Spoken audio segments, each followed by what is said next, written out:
This is the Misdirected Mark Podcast, a podcast about gaming, game mastering, and entertaining you, our listeners.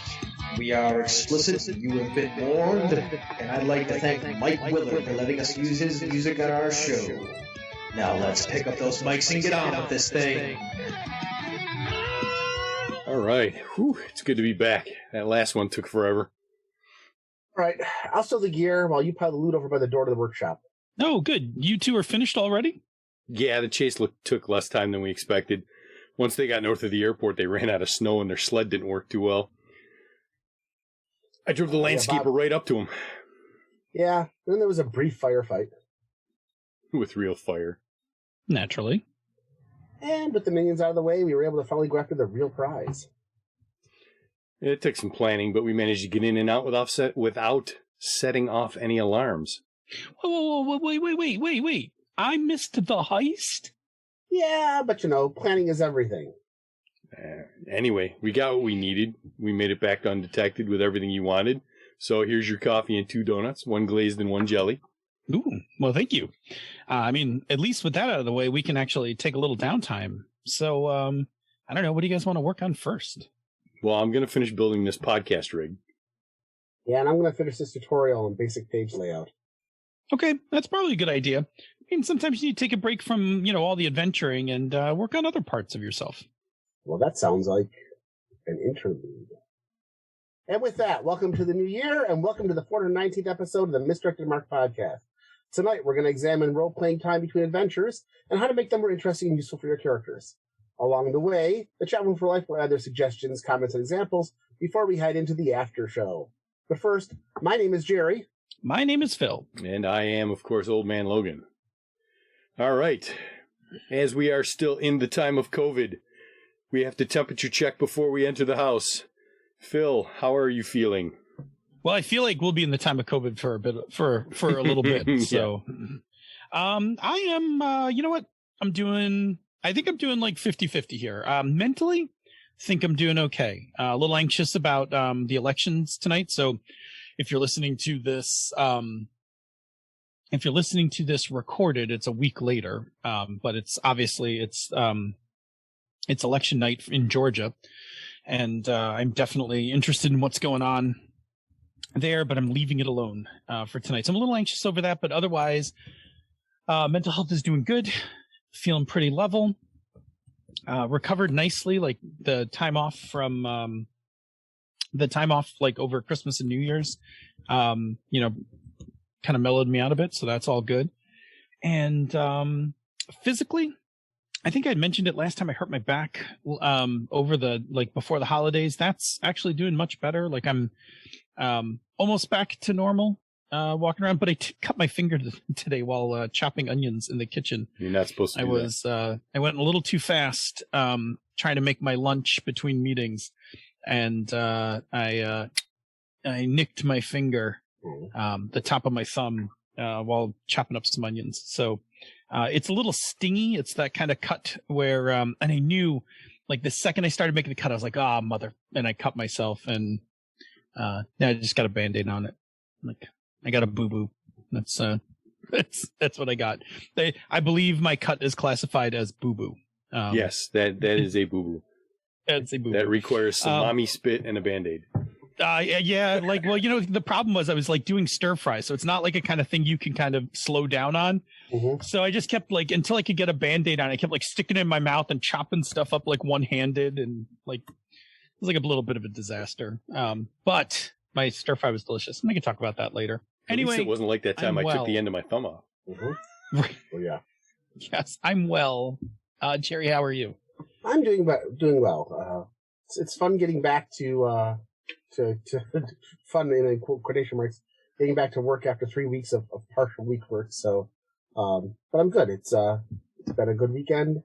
I got lots of rest. I got some gaming in, and so now I'm ready to start the new year.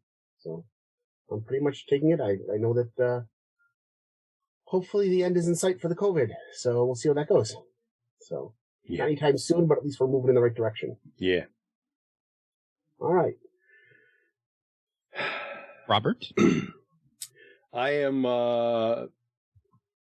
I don't know, maybe like 70-30 today. Mentally not that bad. Again, feeling a little bit for the current Georgia runoff that's going on. But overall, besides that, not too bad. Physically, my sinuses have just been a pain in the butt for the last couple of weeks. And I got up this morning and just my body was like, nah, I don't want to go. No, go. I logged into work, and then like an hour later, I was like, I haven't done anything, and no, I'm not going to do anything. So I emailed my boss and said, I'm not feeling well. I'm taking a PTO day, and crashed for like another, let's see, that was at 9:00. I got up at 1, so. Yeah, I had a low-grade headache like all morning. Like I woke up with a like a low-grade headache, and it just stuck with me all the way until after my 1:00 meeting, and then I just took I finally took some leave, laid down for a bit, and then when I got up, I drank water because I figured that might be the reason. Yeah, always hydrate. I did like a quick mental arithmetic, and I'm like, I think I've drank nothing but like coffee and soda for like a day or two. I'm like, I better drink some water. You need to hydrate. I hear that water stuff's important. That water stuff is the shit, man. You need some of that. That stuff is the shizzle, my nizzle. All right. I think we're good enough. We can go in the house now. Yep. And that means it's time for one thing. Mm-hmm. I'm going to throw a monkey wrench into the works. Jerry, what's your one thing? My one thing is I've been working on creating resources for Roll20. Oh, nice. I've got a bunch of Patreon artists that do a lot of paper minis and have a lot of virtual tabletop stuff, and also just have art images that I like that are they're designed to be paper minis, but with a little bit of work that can make them very usable in Roll20. And so I've been slowly putting together hundreds and hundreds of things, and a lot of the artists have gone out of their way to do either non-traditional kinds of characters or monsters that you don't expect to see as much. So while it's easy to find paper minis with things like orcs and goblins, finding a Nothic or a Harpy as a player character or things like that are not as easy. So I've been slowly collating them, and it's something I can do while I'm watching TV or watching a certain football team spank the heck out of another football team, and just basically have a good time. So it's creating things, so it's very soothing for me. So I've been just working on that. And so that as I run some of the games on Roll20, I won't be using the same like 3 soldiers over and over again to represent everything that's got a sword kind of stuff. So yeah, it's been nice. It's been very productive. How about you, Phil? Well, I finished reading Cyberpunk Red. Mm-hmm. Completed my read of the entire rulebook. It's definitely good. It's I'm resolving my feelings about it. I think that mechanically, I am pleased with the minor changes that they made to the game. I think the places where they chose to make changes mechanically were for the better. So I'm pleased with I'm pleased with that. The setting, I think I'm a little less hot on. And that's, and I don't blame them because they're continuing their own story continuity, right? They've had the story continuity going for some time. And just so that people know, right, like if you're familiar with the video game, that's 2077. Red is like 2045. Like Red, like the time of the Red is before the video game. Mm-hmm. So it's even a little different from that. And I think what's throwing me off is that I do like a real classic cyberpunk. And this is definitely not exactly a classic cyberpunk. It's it's like a little it's a little grungier. It's got a little bit of like scarcity and stuff like that thrown into it. And I don't want to be the guy who can only play one type of cyberpunk, but I do know that for me the setting is the thing that I've been kind of wrestling with. I went through the mechanics and I was like, yeah, these are perfectly fine. And it doesn't play radically different than 2020. Like I said, other than the places where they made fixes, and I think the fixes they made were good. But the setting, the city, like Night City for me, Night City in the time of Red is a little, I'm I'm not 100% sold yet. The chrome's I'm a not little against tarnished. it. I don't understand it enough. Yeah, I want to talk to you about that because I'm wondering what they changed because it doesn't feel like the 77 era is all that different from the 2020 storyline. Yeah, so like there's shit gets blown up and then like there's a there's a nuke that goes off. Well, we don't have to go into it now. We can go into it for show. Yeah. Anyway, I'm happy to talk about it. Anyway, I'll stop there. So anyway, I finished reading Cyberpunk Red. I was happy I read it, happy I bought it. I will probably run it at some point. I'm not committing to running it at any point, but I will probably at some point take it off the shelf and run it. In the meantime, I'm probably going to listen to some APs just to hear other people running it. If you find a good AP, let me know because I'd be interested in hearing about how it runs also. I'll let you know because R. Telsorian dropped me a few suggestions. Oh, good. Cool. So, nice. Bobo, how about you? Excellent. Yeah, so I finished up last night my full MCU rewatch for the holidays. I started on, I think it was the 23rd, and just finished up with Far From Home last night at midnight. And, well, actually this morning, because it was a couple minutes after midnight, so there. But yeah, it was, again, enjoyable as hell to watch the entire thing play out. And it struck me again how, even in the early days, how successful Marvel was at bringing in some big name talent into the MCU before they even went off. Like, you look at Thor, right? And you've got Anthony Hopkins, Rene Russo, Confiore was Laufey, the friggin' Frost Giant King. I'm like, these are not small Hollywood names, okay? No. And they got them for Thor. It's like the Iron Man 2. You've got oh crap! Now I can't think of who I was thinking of. Yeah, Mickey Rourke. Come on. I mean, Mickey Rourke. But Mickey Rourke he's kind of a train wreck. But you've got William Hurt as Thunderbolt Ross. I mean, that was a big get, for an early MCU film. So Winter Soldier, you get once you get up to the Winter Soldier, then they've really started to hit their stride, and I would imagine it was a lot easier to get somebody like him for that than it would have been, like movie number 2. But yeah, I mean, there's a lot of talent in there in the early days that's like, let's do this thing.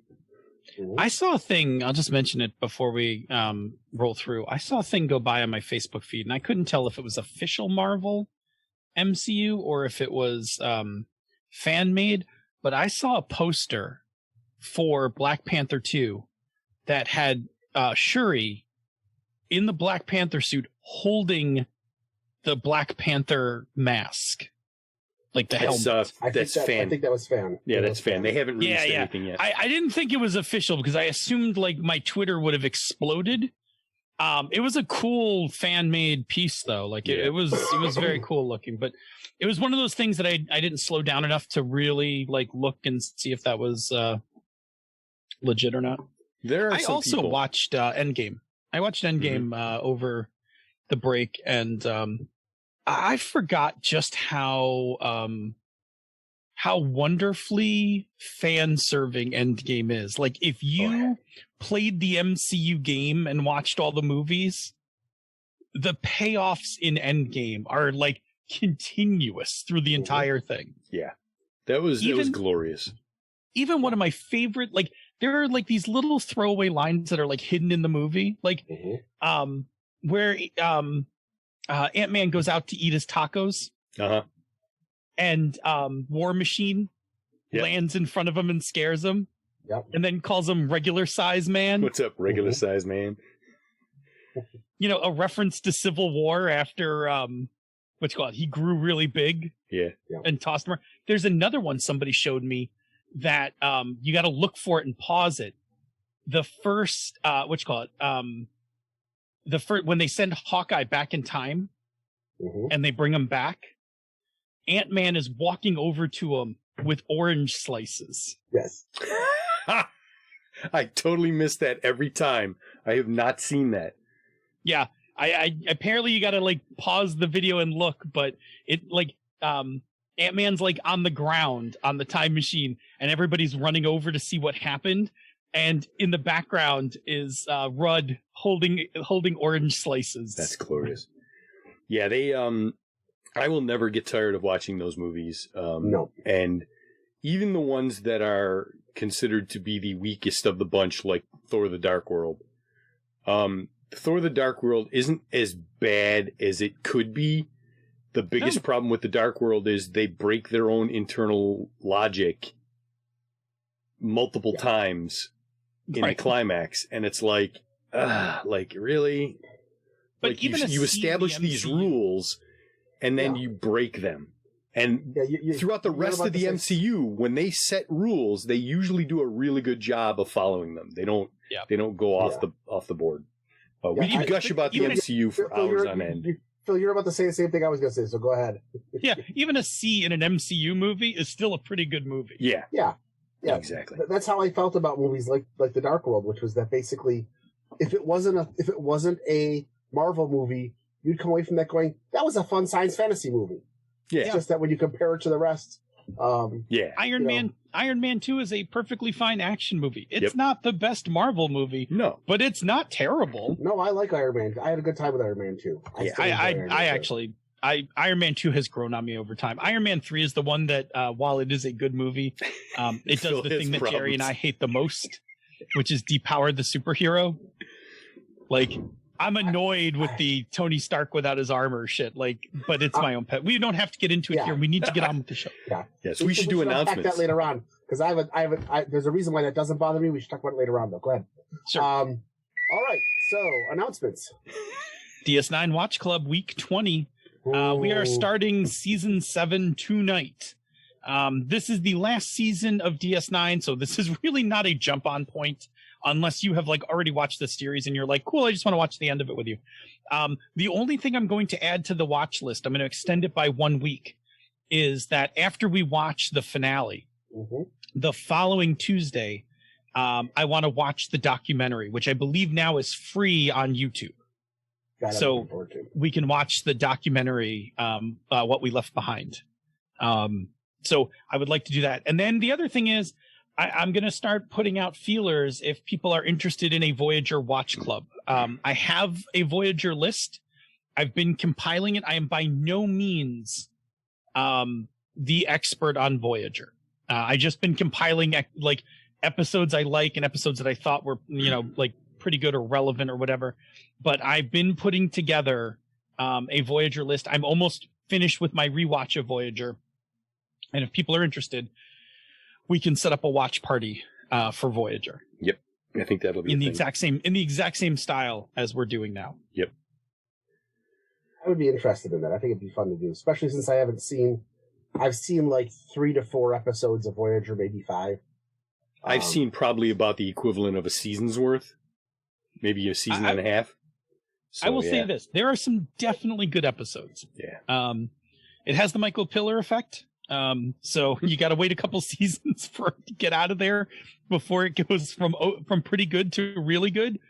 And I'm pretty sure season 5 is peak Voyager. By looking at my comments that I've left in in my spreadsheet, I leave comments and it's like good episode, amazing episode. And then, so those are usually hints that they're pretty good.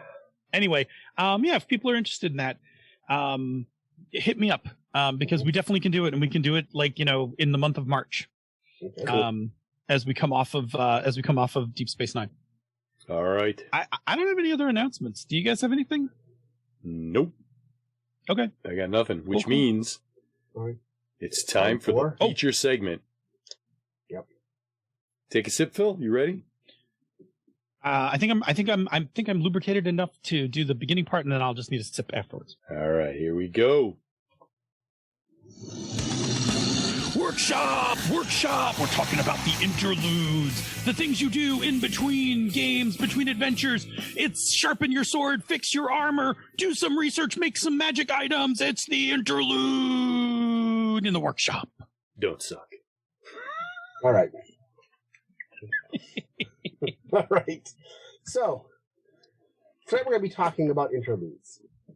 This is not a set term, but when we're assigning for the sessions between your stories for arcs. We're going to go back and take a look at these often forgotten sessions and how to use them to keep your campaign running.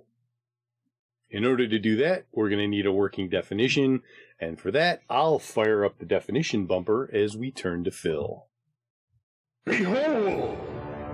You are in the presence of Definition Panda. Okay, we do need a definition for this because it's not really a term that we use often, and I don't think it's really a term that designers, game masters, and stuff use often. So we're going to have to set it here and define it, and then use it as our working definition for the night. Nevertheless, this kind of session does exist, and in order for us to talk about it, let's put some definition to it. We're going to borrow the name that Savage Worlds uses for these kinds of sessions, the interlude, because one, I think it fits, and two, it's really easy, right? Interlude's just a nice word, easy to say and easy to fit into, into the discussion for tonight. So I used to, before Jerry pulled out the Savage Worlds name, I used to call these like repositioning sessions in reference to cruise ships. So when cruise ships have like multiple routes, when they move from one route to the other, like from summer to fall, they might move from Northern Europe down to like the Mediterranean. The trip that you take, there's a actual cruise and you can buy tickets cheaply for them that'll take you on that repositioning. So it's like basically getting set up for the next adventure. And I've always just used that. But as you can see, repositioning is a shitty name to use in a hour discussion. So we will use interlude. Right. And besides that, cruises are not a thing. Yeah, right now. I mean, if you think they are a thing, they should not be a thing. Okay. Let's create a definition. The dictionary definition for interlude is an intervening or interruptive period, space, or event, which I think is actually pretty good. We just need to kind of tweak it a little. In terms of RPGs, we are talking about the part of a session, a whole session, or in some cases, multiple sessions that intervene between different stories. For example, if we just finished Assault on the Eyrie of the Slave Lords, and we're going to start Expedition of the Barrier Peaks, this will be the session between the two, maybe two sessions between the two of these, kind of showing us what's going to happen before we start the next adventure. Yeah, and there's no set time limit for these, right? Like you could have an interlude in the middle of a game session, right? Like finish one story, play out some small interlude, and then start your next story before the end of the session. My typical, and I've done this for many years, is to have at least a session of an interlude. But in some cases, like my Forbidden Lands game, especially online where we're not playing as long of sessions, the interlude sometimes becomes like two or more sessions. So interludes will come in basically two flavors. The first one is GM created. This is where the GM places an interlude between two stories, right? It's just a thing that, like as you're kind of wrapping up your first story and you're getting ready to launch your next story, you do these interlude kind of things. And we're going to talk about what those things are in a second. But the GM can initiate that. The other one is they can be procedural, where the procedures of the game create an interlude as part of its design, right? And this is, I think, best illustrated with the downtime activities in any Forged in the Dark game, right? Forged in the Dark games have built-in interludes. You come off of your job or whatever it's called in your particular flavor of Forged in the Dark. What's it in Band of Blades? Is it mission? Yeah, I think it's mission, basically. Yeah. So whichever one it is, right? You come off of the first one, you do your stuff, you do your downtime activities, and then typically there's like free play, and then you start your next job. Yeah. So that's an interlude right there. And the game defines that, right? Like the game actually tells you that's what you do next. It's not the GM's It's not the GM's idea. It's the game tells you. So GM created or procedural. Cool. So now that we understand what the interlude is, what kinds of things can we do during the interlude, Jerry? All right, there's a lot of different things that can go into an interlude session. We're going to name the most popular. That, as always, our list is neither complete, and it's not really in any order. Also note that we didn't include exploring the PC backstory as a separate example, because this is commonly part of one or more of these, often at the same time. But here are some things you may want to have in your interludes. World exposition, right? This is where the GM can catch the characters up on the events that are going on in the campaign world, right? So, and there's like tons of different ways to do this, right? So you can have NPCs tell them stuff. They could see news stories. Like if you're, in a modern time period, it might be, the news or the net, whatever is, got some updates or whatever. And you could be doing exposition on large scale events like galactic treaties, interstellar wars, things like that. Or they could be really small events like the bartender in your favorite inn has fallen in love. Right? What they basically do is that they show that the campaign world is changing over time, and they are advancing the GM's like other plot lines that are going on in the background. And the reason this is important is because one of the things about a campaign is that one of the things that makes a campaign feel like a campaign is noting the passage of time. And I'll just briefly aside on this. There's a really interesting, in my Forbidden Lands game, the player's stronghold is next to this town called the Hollows, where when the players first started, was kind of their base of operations. But now that they have the stronghold, they don't live there anymore. But every time they return home to their stronghold, inevitably they get news about what's going on in the Hollows. And I always make it a point to include like what's going on in the town. And there's like this evolving thing that keeps happening in the town that the players are not actually directly involved in, but they just kind of listen along and like hear what's going on. So that's world exposition. What's another thing, Jer? Upkeep and maintenance.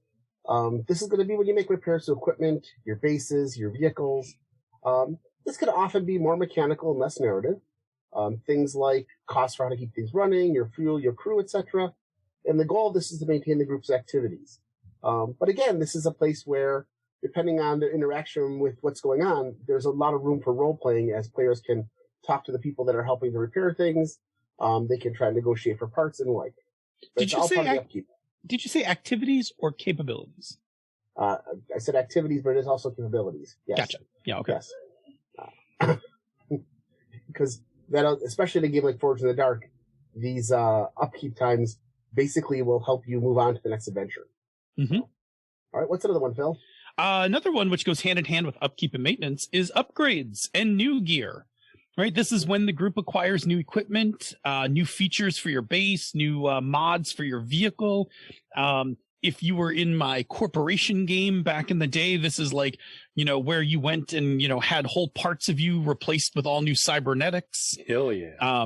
We had one player who just like basically tried out every high-end cybernetic weapon rig, like just between missions would trade in the one that he had and would like, buy the next one and take it on a mission, see if he liked it or not.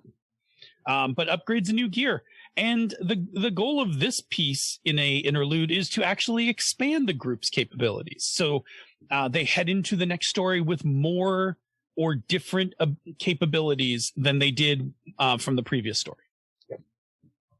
All right. The next thing are going to be pet projects. And these are the broad categories that cover the individual things that the characters really want to work on.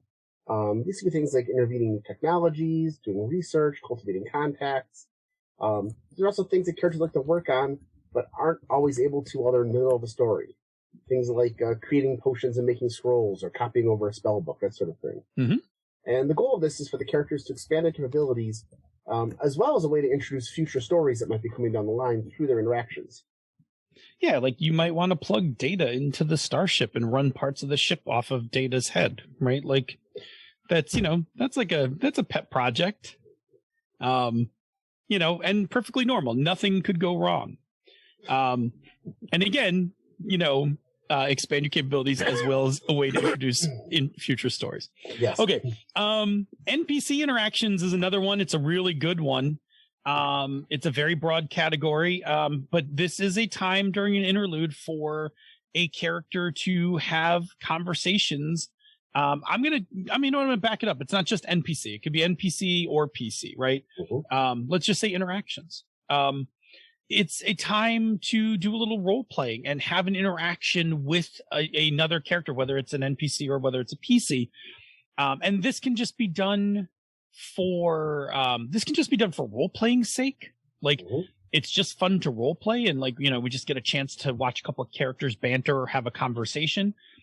Or these interactions can be used to kind of open up other adventures. Like, maybe you go and have, like, we're going to have an interaction session, Jerry and I, where Jerry's going to talk to his patron, right? But in talking to the patron's like, by the way, I had this thing, come across my desk that maybe you're interested in. Right. And this could be, a whole new story coming up. Okay. So interactions, PC, NPC, all of those things. Good stuff. All right. That's actually one of my favorite parts of the interlude, is the chance to have those PC and NPC interactions. But the next thing you can do is you can select your next story. This is where characters can sit around and discuss what they want to do next. They can review past adventures and kind of pull on loose threads and see where they lead them.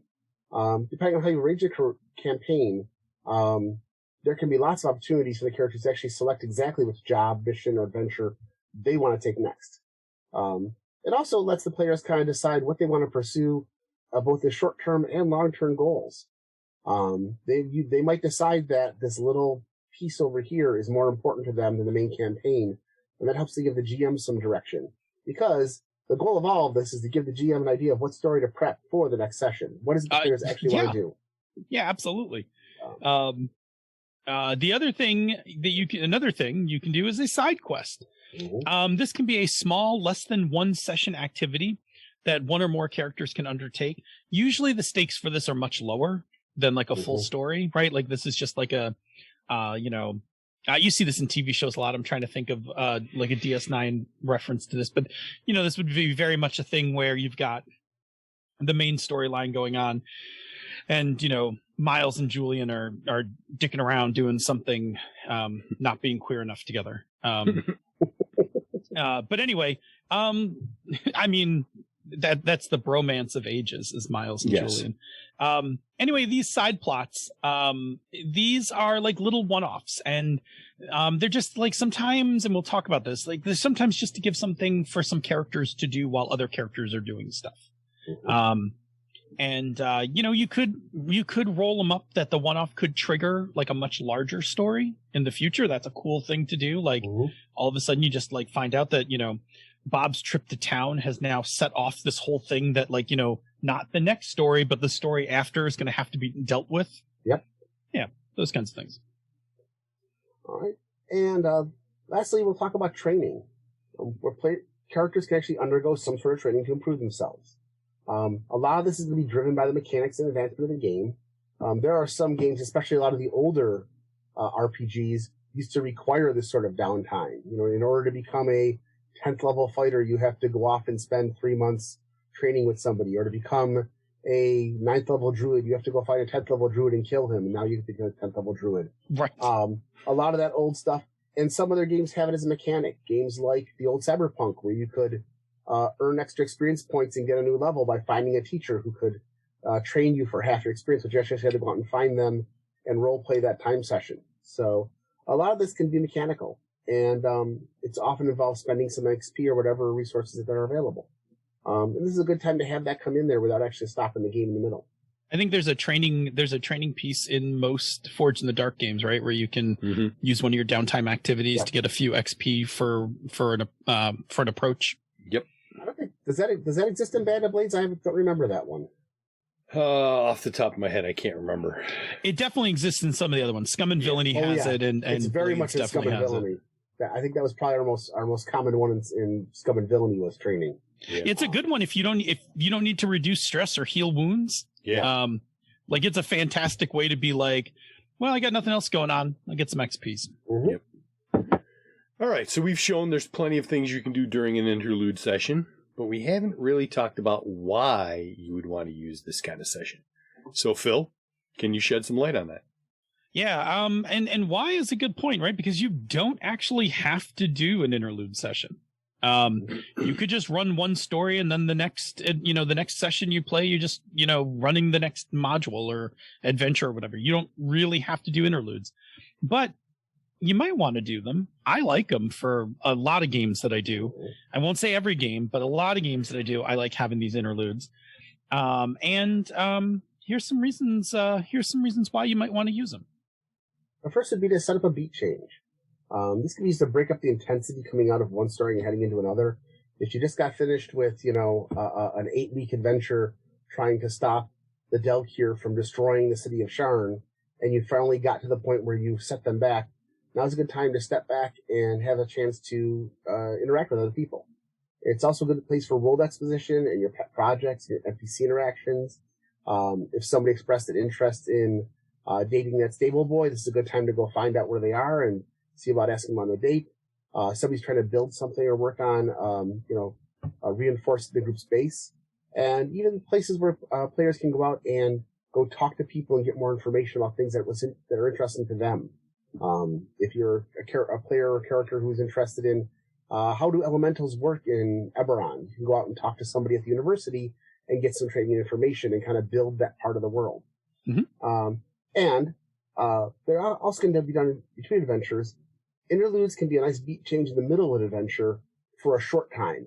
For example, the characters are sitting around the campfire at night. If you're going to talk to the pirate who surrenders, or if somebody's busy doing something like repairing the ship with an engineer, it's a good chance to chat with the ship's engineer and learn a little bit more about them or about what else is going on in the world. It's a good way for the GM to also interject, there we go, information through NPCs. Absolutely. Okay. Another reason you might want to use it is improvement and advancement. Where going on adventures is all about resource attrition and management, and then accumulating treasures. The interlude is about actually building your character up and increasing your resources, your capabilities, and spending some of that accumulated treasure. Like for instance, we don't do interludes in our DCC game, and treasure is this kind of weird nebulous thing that no one really cares about. Like, we go on an adventure, it's like, you guys got 500 gold pieces, but we don't really do anything with 500 gold pieces. Like, maybe somebody buys some equipment, but we don't do anything else with it. So, it has this weird effect because we just, we basically run from one module into another. Mm-hmm. But if you do use an interlude for improvement and advancement, like, this is a good place for doing the training, maintenance, getting new gear, things like that. And some games have mechanical benefits if you do these kinds of interludes. So extra bennies in Savage Worlds, your in Forge in the Dark games, your project advancement, your training XPs, all of that stuff.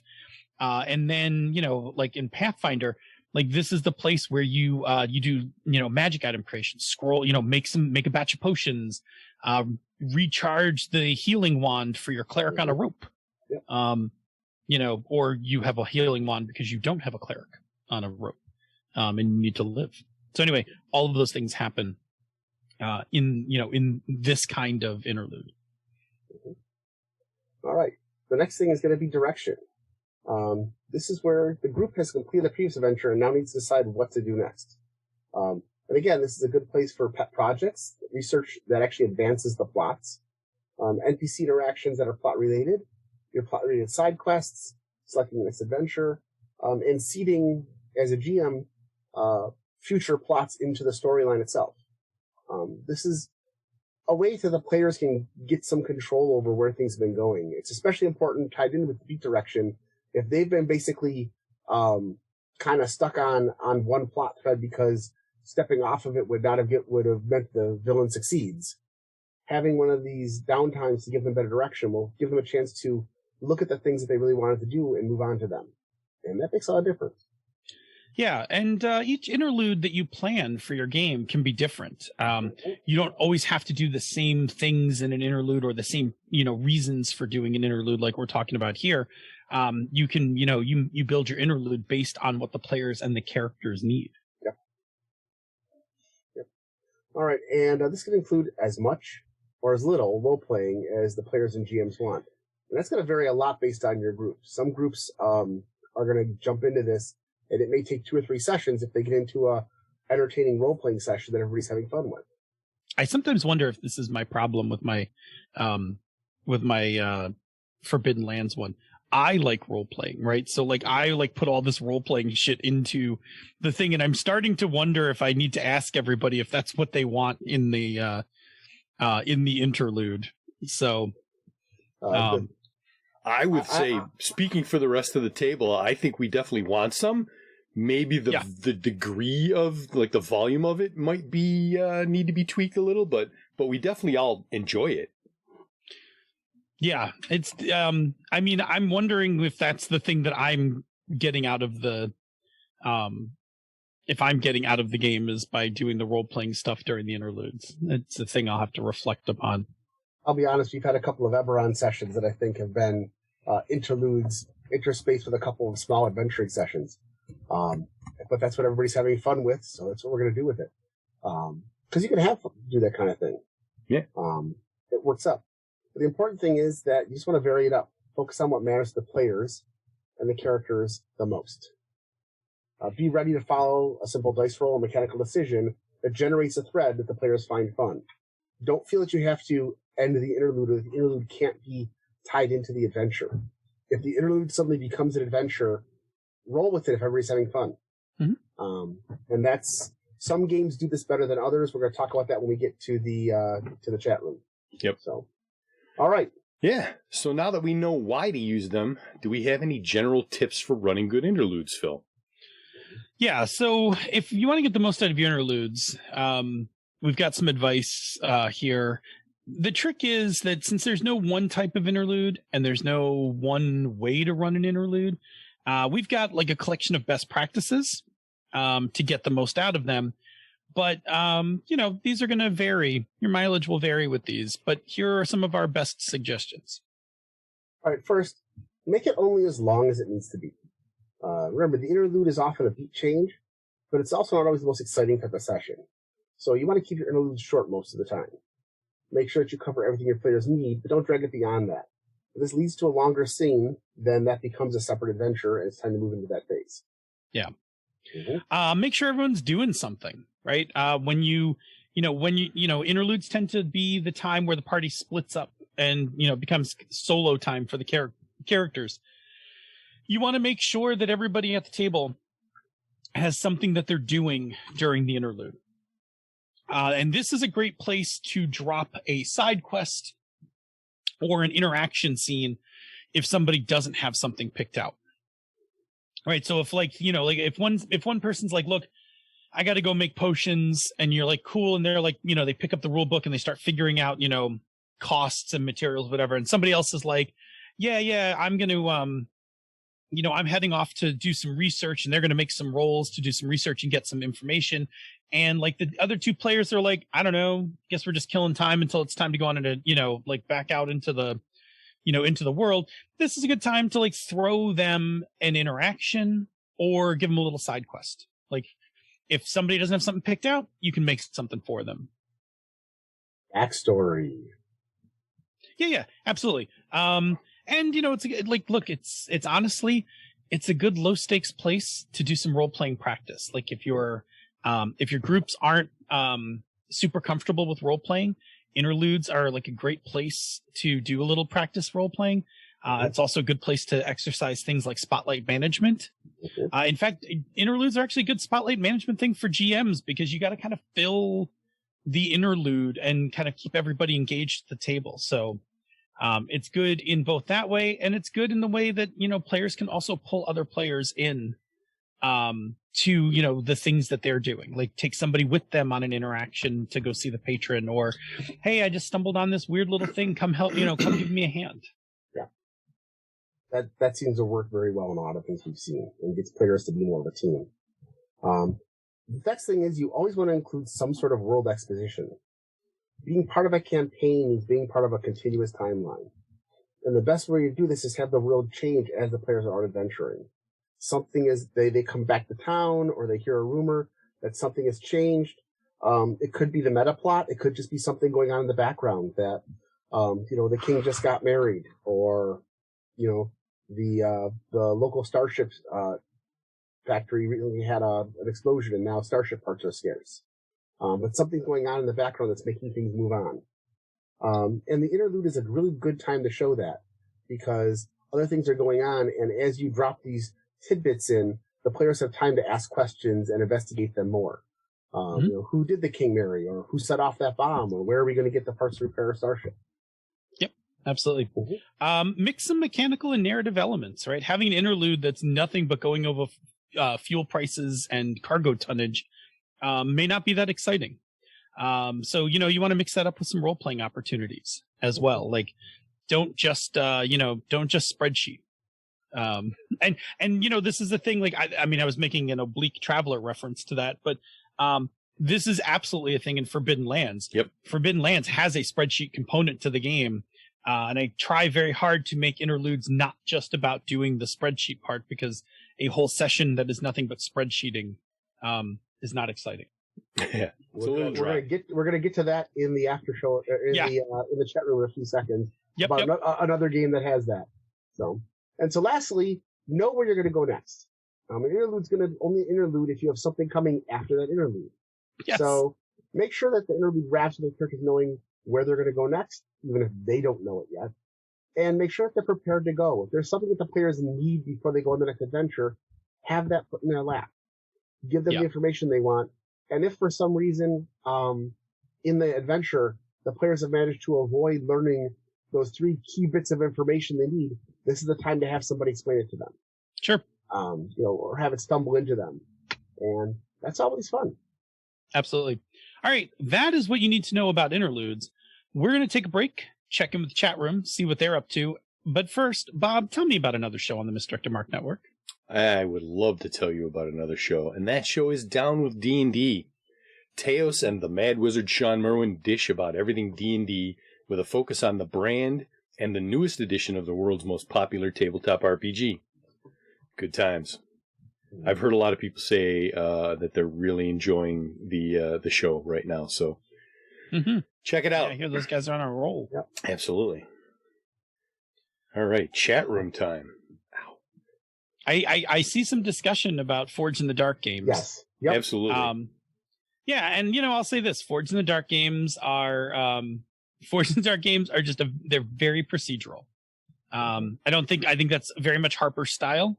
I think what's the other one, Jerry, that you played? Aegon, right? Aegon. Oh yeah, Aegon is. I don't think Aegon has much of a role playing component to it. It's basically right. It's far more procedural. If Forged in the Dark seems procedural to you, if Forged in the Dark is a role playing romp compared to Aegon. The boss. I'm going to do the thing that they do on news. Right. Let me put my finger to my ear. Yeah. I'm getting a message from the bosses that Down with D&D is no longer Down with D&D. It is now Mastering Dungeons. Ooh. So once again, timely information from administration. I feel like we probably need to update the show blurbs, right? Like, I think we need to do an update. Yes. Preferably might be time. Week. Anyway, I'm just getting that in from the producers. Put my finger on my ear, right? Just getting that in from the producers. All right, we're good to go. So Mastering Dungeons, formerly known as Down with D&D. Okay. Pretty sure somebody was listening to this going, it's not called Down with D&D anymore, Phil. What's wrong with you people? What's wrong with us is we operate in our own little show bubble. Like, yes. Anyway.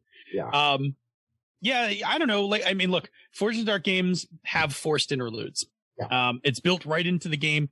I think it's kind of neat. I like the mechanical portion of it, and I like that in most of the games. I don't know how it works in Blades. I'm sorry, not Blades. In Band of Blades. In Band of Blades.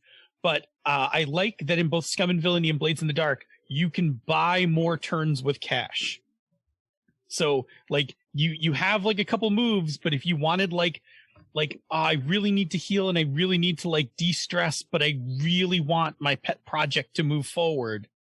You could be like, I'm going to spend some coin. Yeah. And like make that happen. Yeah, I don't think that's in Band of Blades yet. Yeah. The thing I'd say about Forge in the Dark is I think that the interludes in Forge in the Dark really rely heavily on the GM because they're very mechanical. Yes. And like both the times that I've played Forge in the Dark games, our GM has really pushed heavily on the role-playing side of it. Talk to us about this and go from there. And you could even, at one point, we even got a modifier to one of our dice rolls by role-playing enough that it made a difference to our Forge in the Dark rolls. Otherwise, I think I can see why that's something that there's been a lot of comments in the chat room that the proceduralness of the Forge in the Dark games is something that drives a lot of people away from it. I know. Go ahead.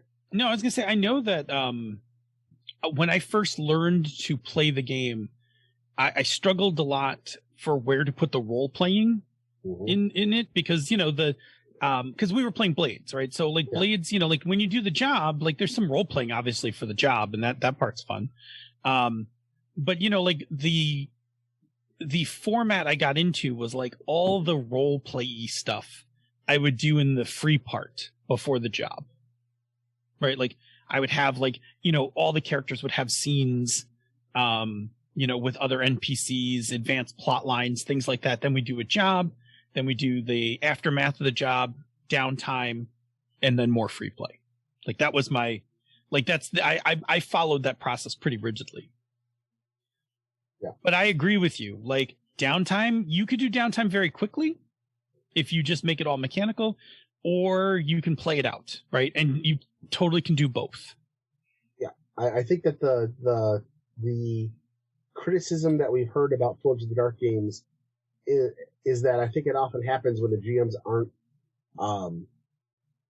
role playing the procedural stuff enough, or in some cases aren't allowing the role. Like I had seen GMs who are very much about rules is rules is rules, that not having room for role play makes a difference. Whereas I know that when we've done some stuff, especially in Scum and Villainy, I think a Bobble back me up, some of the zaniness that led to other adventures came out of some of the antics that were occurring as people were trying to do their interludes. Or one of the things that happens in Scum and Villainy is you can attempt to remove stress and do so, but in the same time you go off on a vice bender, and so you're out of the game for next week for character.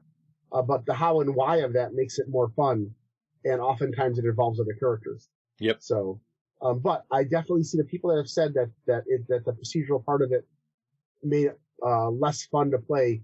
I could definitely see that being a problem. I don't think I would play Forge. I love Forge of the Dark games. I'd be very picky about which games I played on it. The other thing we saw was Professor Fox mentioned that they have a Star Trek game that's episodic, and that they have interludes between missions and sessions at the starbase they're based at, and that they don't often know even what's happening until the session starts. Their last interlude, their captain got secretly court-martialed and let off because of the intervention of Starfleet intelligence. And so all of that happening in interlude basically sets off another adventure. And by the way, that sounds absolutely awesome. Yeah. But I think that's something that can happen is sometimes the interludes can give direction to players or GMs that aren't sure where they want to go next. Yeah, like when you look at like TNG, right? Like you always get the hint of what the interludes were like. Like sometimes there was like a formal interlude, like somebody's going on leave, right? Like, Worf's going to the Batlick tournament, right? Yeah. Like whatever. But sometimes it was you would get a glimpse of their interlude before the episode would start, like the endless number of performances in 10 Forward, right? Like Riker's jazz performances, those kinds of things. Would occur, and like, he would just about get ready to play the next song, and then, red alert, all hands to battle state, like that kind of thing. And you're like, oh, now we're into the adventure. And in DS9, you get even a little bit more of that because, there are definitely, by the pacing of that show, there are definitely episodes that are like, really intense. And then there's times where, like, you know, Julian and Miles are on the holodeck, like blowing off some steam, right? Like, Yeah. And we'll see it a little bit more because with Vic in season 7, that becomes even, like, the holodeck becomes even a little bit more prominent Vic as an escape from the war. That was actually one of the things that I thought DS9 does better than Next Generation, is often TNG, the episode just ended before the interlude would start. I wanted to see that final, the downbeat of what the aftermath of the adventure was. And I think that because DS9 was much more linear, you actually got to see that more. Whereas Next Generation, it was like, oh, this important event just happened in this character's life, and they're never going to mention it again. Or I'd like to see, like, what happens when Data, what happens when Data and Wesley get back to the ship and they have to explain to the captain what they just did, that kind of thing. Yeah. And that I think was really well done. Here's the thing about interludes that I honestly have never heard, and somebody out there's got to be doing it, but I would like to see it happen more. And that is, your GM is giving you the world exposition, telling you what's going on, while your characters have been hard at work doing the thing that they're doing. Mm-hmm. And the world spins on, and the GM is like, hey, this thing happened, and the prince fell in love with a pauper, and the king's all pissed off, and whatnot, blah, blah, blah, blah, blah. What I never hear is, hey, this other thing that was going on kind of in the background that you guys haven't gotten to yet, but it was a thing that was happening. This other adventuring party went and they killed the Lich. Or, like, some other group, or the fixer got busted for tax evasion, and like something where, like, a player that could be a potential session for you is taken off the board by other means, which I don't mean, like, some people would think of that as like taking away from the like taking character agency away because you pulled something out of their list, but the world is spinning on. There's stuff going on, and while you're all doing, like, the PC group is not going to be able to handle every single bad guy that comes through this great and wonderful world that you're in. So I would like to see a few more, like, oh wow, there was that dragon up in the mountains, and this adventuring party went in there. Only one guy came out, but they killed it. I think that I can speak for why I don't do that, right? Because I will too. Then I got to go make more plot lines, right? Like, if I'm like, oh yeah, that dragon, which was like an adventure I planned on you guys having, and then I just, like, wipe them out with a fictitious party, like, I got to go make another plot line and shove it into the game. What I should do is probably do something more like, there was this dragon over there, and this group found it, not kill one of my own active plot lines. I think the other thing that's and I've seen this with games I've run that have been long playing, especially when you get other when you get players that have been in for a while and you get new players that come in, players don't want to find out that there's another group out there doing things unless they're going to take that group out. It takes away from their own importance in the world. The idea that we're the only ones that can save the world makes a huge difference. And if, while we were out doing this, somebody else came and did our job for us, can lead to a feeling of, well, then why are we bothering doing this? And that's part of the problem that D&D 5th edition had when they first started with some of their first, was that the idea that you're in a world full of professional adventurers and that they're everywhere. And the idea that, well, if you don't do it, somebody else is going to do it, takes away from the urgency of events. So, two things. So there are some games where that totally works, right? So superhero games, you could totally have, like, in the background, like, yes, oh yeah, the Fantastic Four fought Dr. Doom last week in the middle of, like, downtown Manhattan. Right. Like, while you guys were, while you guys were in space. Like, totally happened, big throwdown, that kind of thing. The Thing's arm is broken, and now one of the players needs to sub in as the strong guy for the Fantastic Four for the next, story or whatever, right? Totally could happen. Okay. But I'll tell you somebody, Bob, I'll remind you of somebody who actually was good at that. was Chris in the Airy Peaks. Yes. Because the other adventuring parties Yes. did shit when we didn't do it.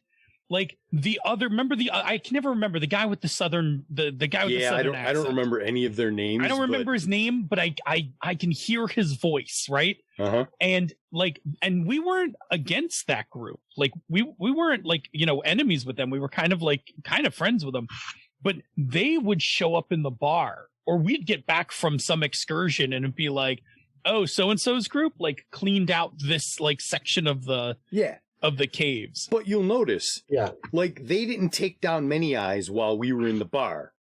Right. Correct. That was the big, like we did the big plot line. Yes. Yeah. They were doing other stuff. So, I mean, if you go into a session and you're like, oh, remember that big bad evil guy that you guys have been plotting and you've been getting ready to work your way up for that guy, somebody else took him out. No, that's the wrong way to do it. Because that will definitely make you feel like, why the fuck are we here? Exactly. But if the characters are the spotlight of the game, which that's why you're playing, they're the ones with the spotlight, then the big things should be theirs. But that doesn't mean that there's other stuff that's not going on that, like, you're not going to get to everything. You can't possibly get to everything. Yeah. If you throw a couple of things in there, I think that adds more flavor and depth to the world and makes it rich. Yeah, and I think Blades and Scum and Villainy are great examples of where that could happen, because you're on a ladder with all those other groups. Yeah. So all of a sudden it's like, oh, that job you didn't take? Fucking Red Sashes cashed in on that. Yeah. Or they cashed in on it and totally screwed it up. Yeah. Yeah, they took that job on and they pooched it and they all got caught. Now they're in the pokey. Or they they screwed it up so bad that now the watch is, like hammering everybody walking down the street. Yep. Absolutely. But that was just a thing that I felt like, No, it's good. It's a good point. It's a great point. I just know as a GM that if I've come up with a plot line that I'm cultivating in the background, that I expect you to jump in at some point. Yeah, you're not going to want to do that because I'm not giving it to my imaginary NPCs. Yeah, that's when you come up with the fictitious other thing. Yes, and let them do that. And let them do the other thing. Yeah.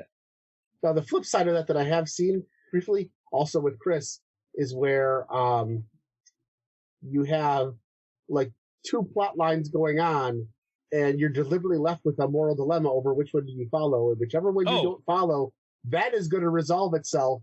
Yes, and that's Chris's hard choices, right? Yes, so Chris loves games with hard choices in it. So there will always be a fork in the road, and whichever one you don't take, you will also reap the consequences of. Yes.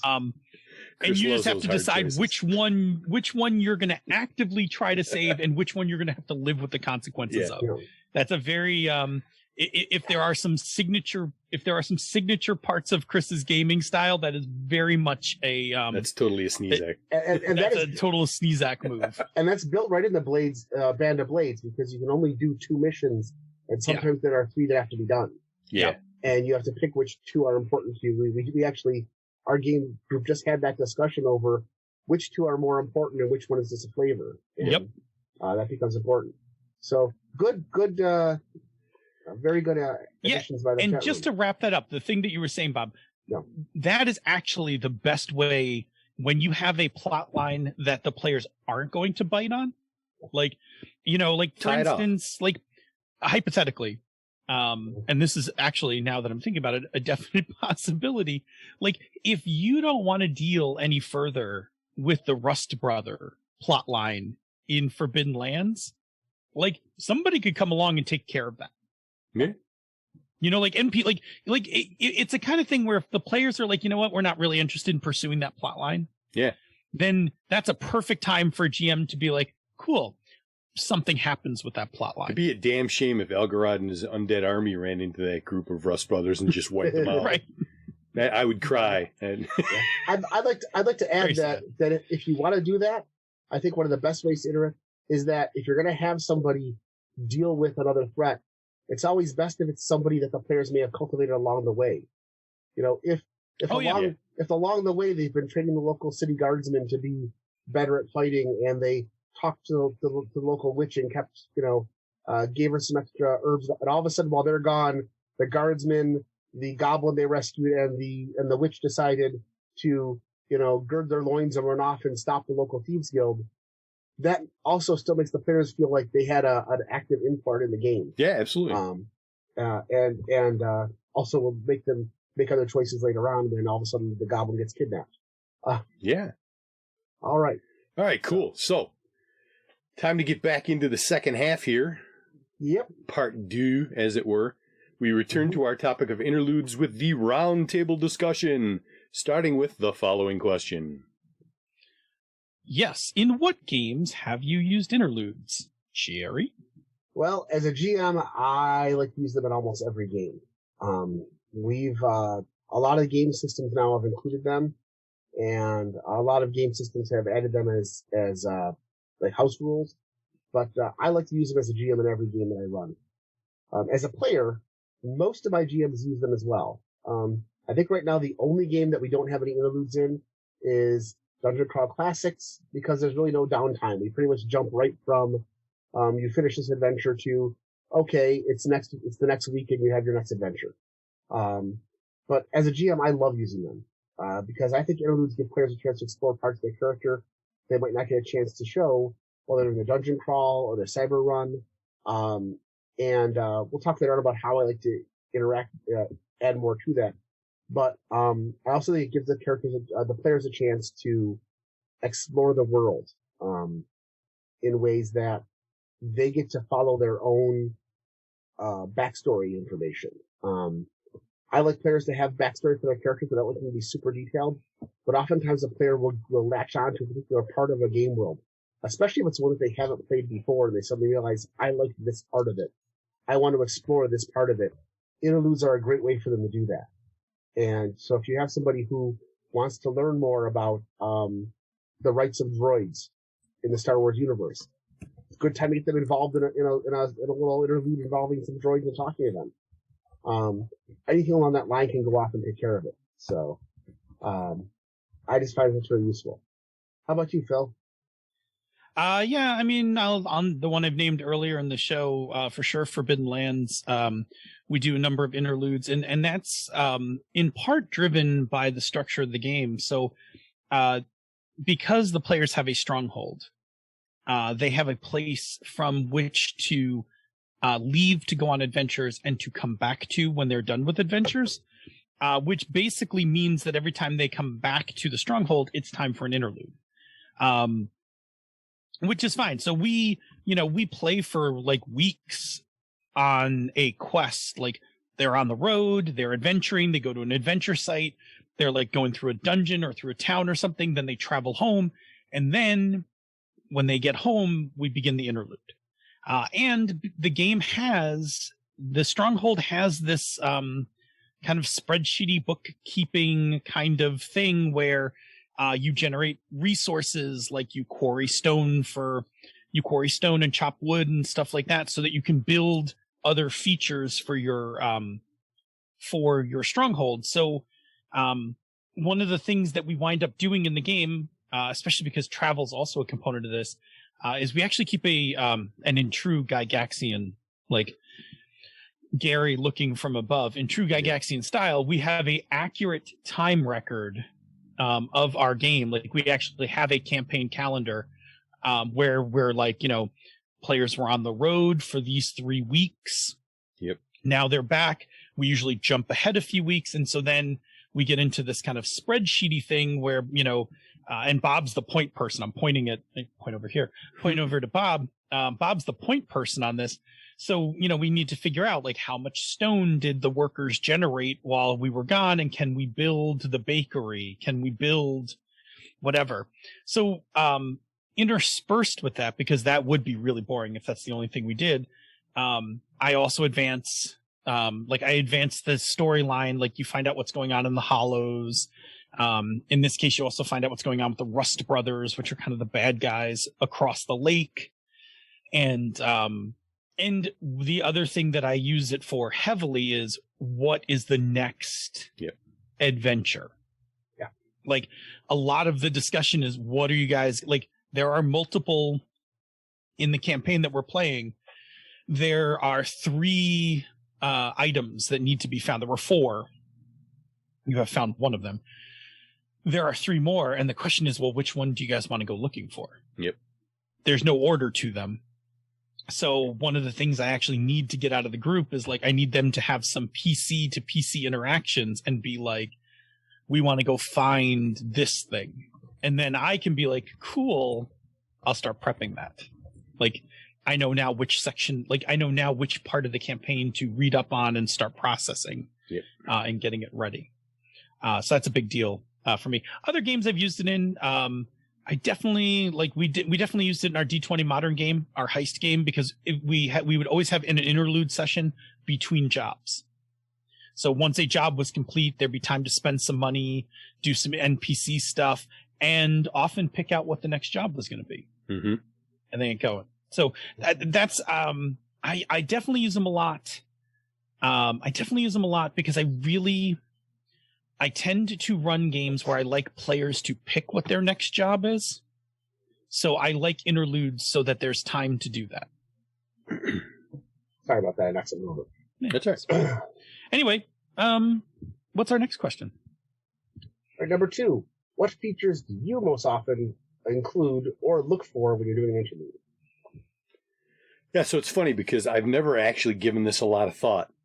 And sitting down to look at the notes for this topic, I'm like, wow, interesting. You know, like, now that I'm actually consciously thinking about what these are and how they're structured and what you can do with them, I'm definitely going forward going to be looking for probably primarily getting world exposition to expand on what's going on and fleshing out the world and seeing, you know, hey, this world is turning while you're doing your thing. It's not static waiting for you to take an action. And then the other thing that I would look for is balancing spotlight time, so that if you've got, like, you know, last session, you know, the doctor didn't get a lot of work. There wasn't a lot of spotlight time on that player for whatever reason. Maybe in this interlude, then that player's character gets a lot more action than the other ones to balance it out a little bit and give them the spotlight, or maybe pull into the spotlight a player that doesn't that isn't as comfortable yet with maybe taking action and creating spotlight time for themselves. You tease it out of them by bringing them out in these moments and doing that kind of thing. I think those are the 2 things that I would really look for from a player's perspective. For me, definitely one of them I just mentioned earlier was direction. I really think this goes back to when I was a very young player, very young GM. Like, I really don't like being handed as a player. I don't like being handed the adventure I'm doing next. So either I like it to come up in the story where I have a choice. And I do this a lot in my campaign structures where I have branch points, like, hey, you guys can either go to this kingdom or this kingdom. Whichever one you go to, we're going to resolve a problem in that kingdom, but it doesn't matter, you know, like, you can go to either one. Or I'll do it at a meta level, like I do it with you guys with DCC, which is like, okay, look, we're coming up on the end of the module. Which of these 3 modules would you guys like to play next? Yep. Yeah. Right. I've always been reticent to just be like, and next we're playing this adventure. Right. Like, I like you guys having feedback of that. So I really like using interludes to give the players the beat change to catch their breath and make that decision. Also, I find it's better for emotional investment. If you are picking the missions, you are more emotionally invested in the thing you're doing than if I am handing them to you. This will become a problem. Not a problem. This will be a challenge when we get to Star Trek, to some extent, because Star Trek is either a case of being given missions. Starfleet wants you to go rendezvous with this ambassador, or it is a case of you are wandering through this empty space of the galaxy and you find this weird planet. right? It's not as much like, and what would you like to do next kind of thing. So that'll be for me a challenge when I get to Star Trek. Yeah, that's a good point, because that you don't often get here's a list of the top 4 things that you have an opportunity to go check out next.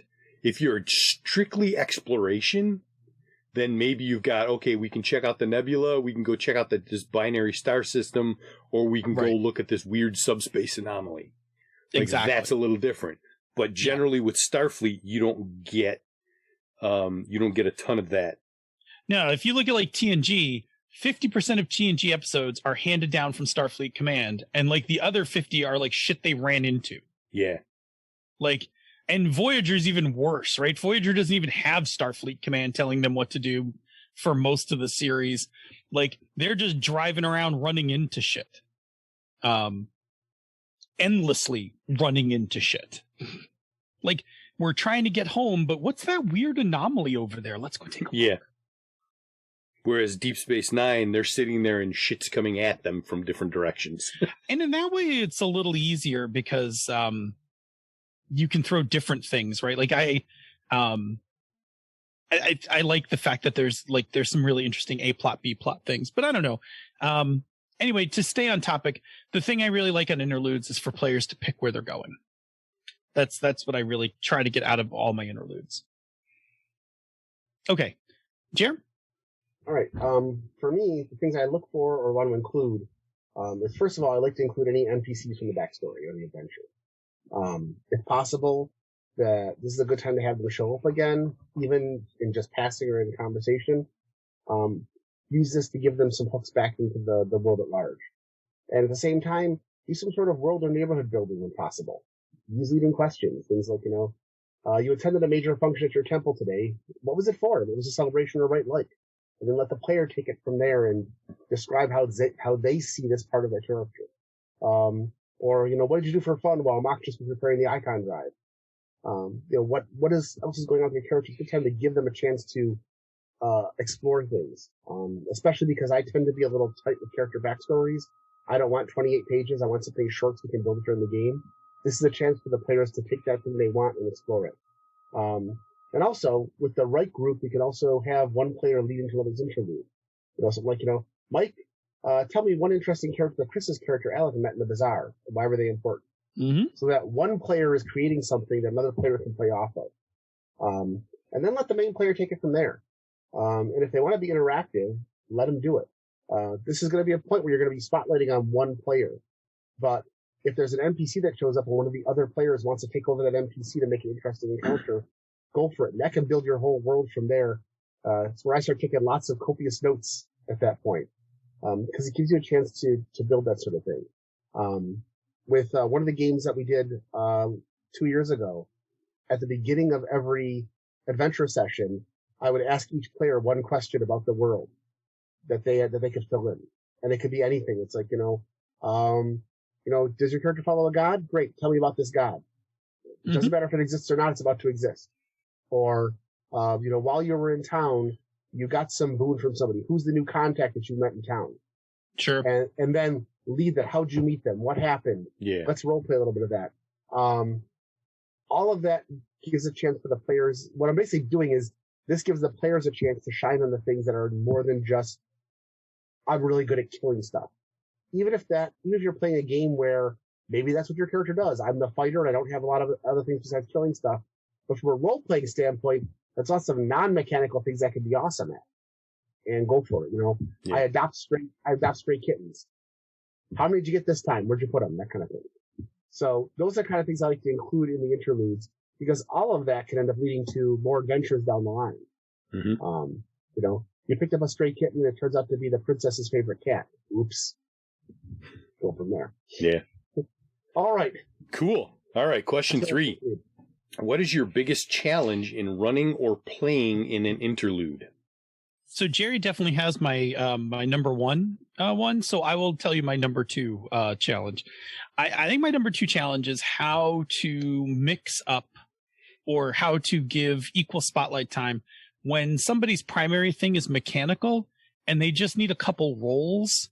Like, like one player's like, oh, I'm going to do some research in the library, and really that's going to amount to a handful of rolls, and then I'm going to tell you some stuff. And somebody else is like, I want to go talk to the patron where we're going to get like a really cool RP scene, right? And somebody else is like, I'm going to, you know, figure out the fuel calculations for, you know, our next jump, and they're just like sitting down like doing some math. And like, how do you make each one of those more interesting? Like remembering to throw in, like Jerry said earlier, like a side conversation, like, oh, you're doing the fuel calculations, you know, and so comes in, you know, chatting with you, or comes in wearing a party hat because they were out partying or something, and having like a little role play while they're doing that, or making the research stuff interesting rather than being like, oh, okay, you got 2 successes, cool, you find this and this, right? Like how to just like narrate that up and make that more interesting, or you know, those kinds of things. That to me is always a challenge, is because everybody goes off and does the thing that they want to do. Not every one of those activities may be equally, quote, fun, or take the same amount of time at the table, right? Like a few rolls for research, that person may be done really quickly, but you know, if I'm not careful, the meeting of the patron could be like a 20-minute scene. So how to like kind of do that? Well, that's easy. The player that wants to go to get the research finds out that the book they're looking for is missing, and the patron's son has it. Sure. Yeah, I mean, wait. The patron's sexy son has it. Take it one step further. Go for it. Yeah, there you go. How about you, Jer? For me, it's pacing and timing. Making sure there's enough time. Uh-oh. You've got 2 or 3 players that love the interludes, and one that just cannot wait to kill stuff. And it's also important to also make sure that nobody hogs the spotlight or interludes for too long. There are some players that if you give them the spotlight, they don't want to let it go. And that's why I like to encourage interplayer interludes. As time goes on with all the groups I'm with now, the players tend to do a good job of dragging other players along with them. But and as I said before, I really like to let the other players take on NPC roles for a scene if they want to. And this can lead to some great RPG moments. We played in, I think Bob was part of this, in Chris's Eberron game. At one point, one of the players wanted to go talk to a couple of dwarven bank guards. And as soon as he described the 2 bank guards, the other 2 players at the table jumped in to play the 2 bank guards. Yeah. And these became recurring characters in the game, that every time you encountered them, the other 2 players would jump in. And they weren't necessarily friendly to us. They were antagonistic. But everybody got involved, and these now became living, breathing characters we were all happy with. To the point where we wanted to make sure not to kill them when we decided to pull off the heist. So, yeah, I like that.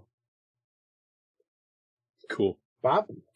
Yeah, honestly, I think you guys have hit on all the stuff that I would be concerned about. So I don't think there's really much more for me to add. So we'll just wrap that one. Yeah, I will say the other one that I thought was Jerry's answer, but I hadn't kind of read far enough, is not making the interlude last too long. Interlude's fun, but the interlude's not your campaign, right? Like having multiple sessions of interlude, you know, isn't always fantastic, and it is a challenge when I'm running Forbidden Lands. Only because we get like a few, like we're getting, I don't know, like maybe 2.5 hours of game time, and then there's breaks and stuff. Like, so we don't get through a lot of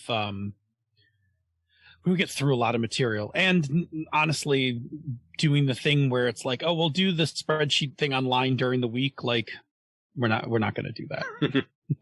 like people aren't going to do that. People are busy. Like, so that's also a challenge I have, is trying to keep the interlude short enough.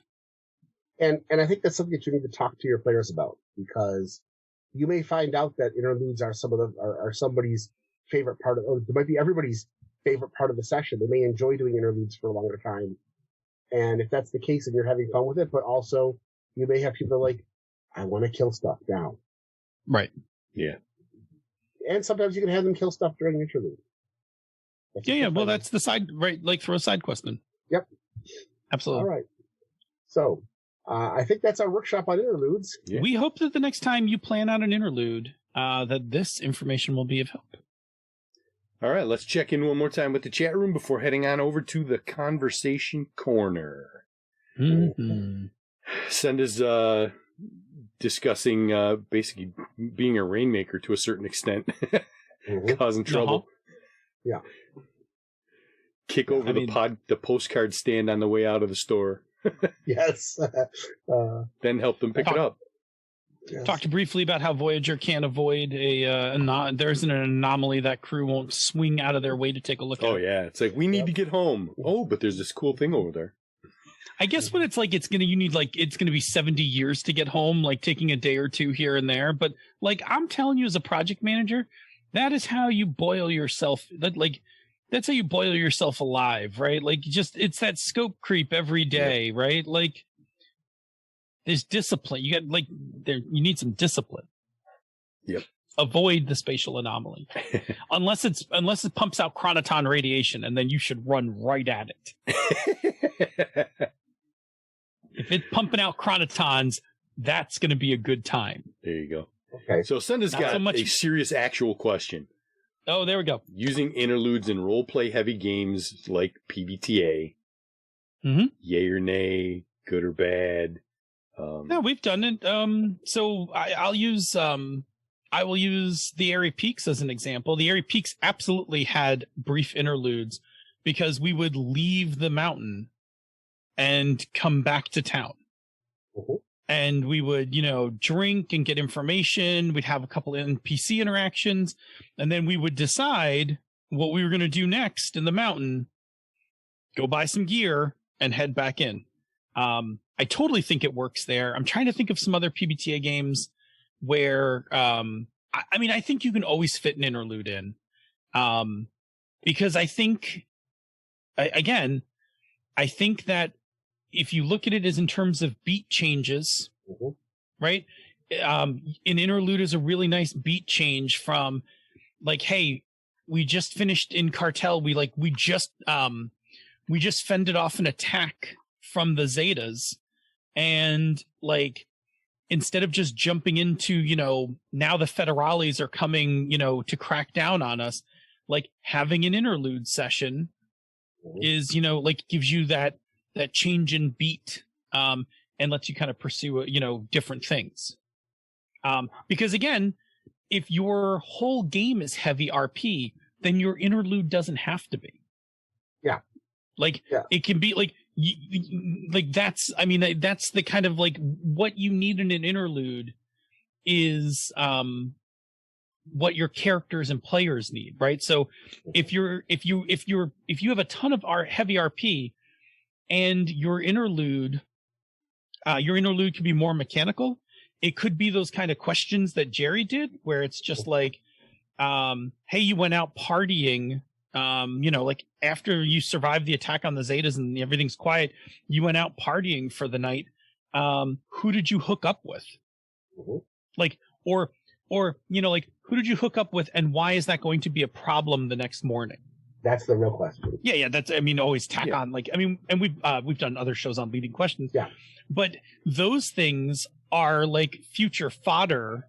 Sure. Like, I don't have to role play out you hooking up, but after you tell me that like, oh, like I hooked up with the bank president's daughter, right?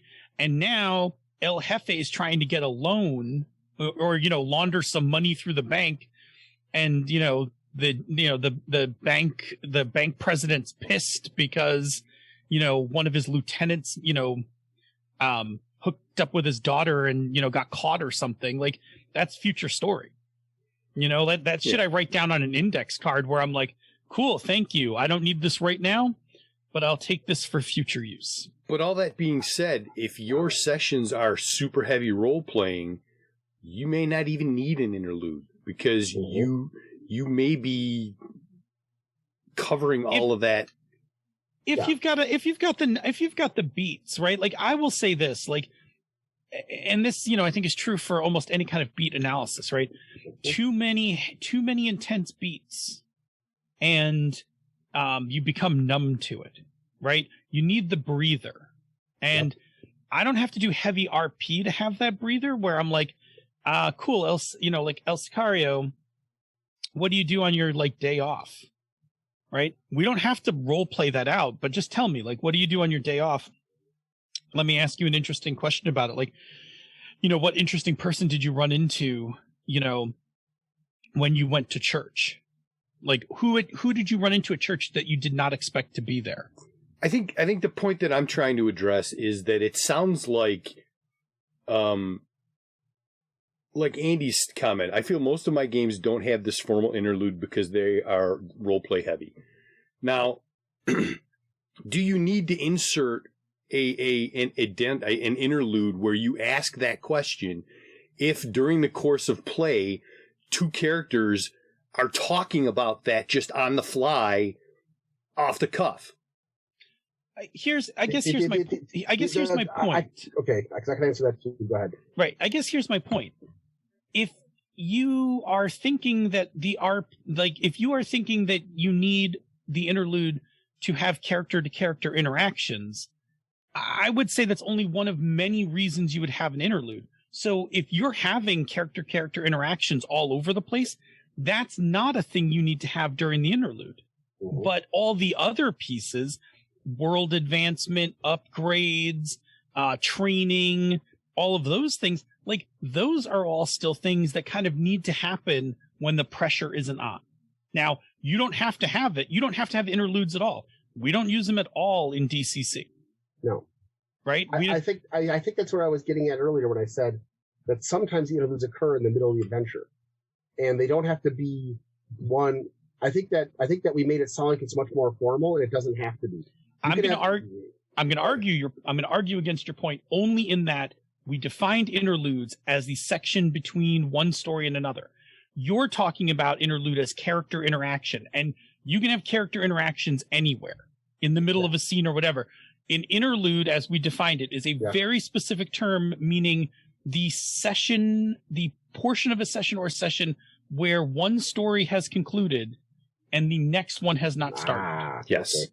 And that's this is why we have a definition thing at the top of the show, is that we use these terms very specifically. Yeah, it sets a framework for the discussion. I think that Queen Senda's comment that interludes really work hand in hand with episodic style campaigns is a good point then, because you can have games where there's not really episodic storylines, then the interlude's not going to work as well. I'm not saying it's a bad thing or a good thing. I'm just saying that does see why some players don't see interludes show up as much, because if it's not between adventures, they might not have that session. They might be getting everything they need through the GMing of the game and the player interactions. And now, I'll give you an example. Like when we do DCC and we don't do interludes, here's what happens. We finish an adventure. I hand out the treasure. We end the session. At the next session, I start with the phrase, so you guys have been on the road for the last couple weeks, traveling from town to town, spending a few coin here and there, when you stumble on ... And then I read you the box text from the adventure, right? You don't have to have the interlude. It's totally fine to play without it. But I guess what I'm saying is don't equate interlude as the section of the game where we role play. No, think of interlude as the section of the game where we are not under the gun of the story, and we're not under of the previous story, and we're not under the gun of the next story. Okay. It's that thing. It's that time, right? That's the space we're talking about. And if you're going to have one, yes, it's a nice time to do some low pressure, right? It's a great time to do low pressure interactions because you're not under the gun, under some time frame, in danger, or whatever. But there are many other things you could do. Like you can use your interlude for many other things. And I would say if I'm playing a heavy RP game, I don't necessarily need to role play those low pressure points. I might want to, because I just like to role play stuff. Yeah. So I may just role play through my interlude as well. Mm-hmm. But I could do with Bob with a pointed question. I could get everything I need out of that pointed question about hooking up with the bank president's daughter. Or I could have role played that whole thing out.